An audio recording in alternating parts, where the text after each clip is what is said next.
ഞാനുണ്ടാക്കിയ പുഡിങ്ങിന്റെ result കണ്ടാലോ?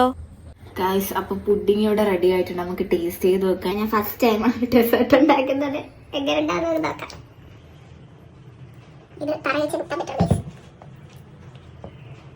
പുഡിങ്ങിന്റെ ഒരു രീതിയൊക്കെ വന്നിട്ടുണ്ട്.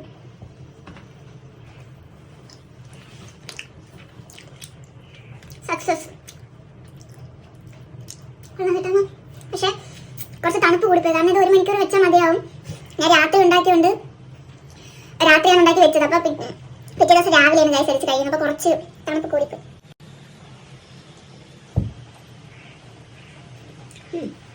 ഗൈസ്, പുഡിംഗ് എല്ലാം സെറ്റ് ആയിട്ടുണ്ട്. വേറൊരു കാര്യം എന്ന് വെച്ചാൽ എനിക്ക് അങ്ങനെ 1K സബ്സ്ക്രൈബേഴ്സ് ആയിരിക്കുന്നു ഗൈസ്. സം പീപ്പിൾ വിചാരിക്കും it my not be a huge thing, but എനിക്ക് ഇറ്റ്സ് എ ഹ്യൂജ് തിങ് ആണ് ഗൈസ്. 1K എന്ന് പറഞ്ഞാൽ 100K സന്തോഷമാണ് എനിക്ക്. അപ്പോൾ ഈ സപ്പോർട്ട് ഇനിയും ഉണ്ടാവണം അല്ലേ അമ്മ? തുടർന്നുള്ള വീഡിയോസിലും എല്ലാത്തിനും സപ്പോർട്ടൊക്കെ വേണം ഗൈസ്. അപ്പോൾ ഇനിയും നല്ല നല്ല വീഡിയോസ് ആയിട്ട് ഞാൻ വീണ്ടും വരാം. അത്രയേ ഉള്ളൂ. ടാറ്റാ.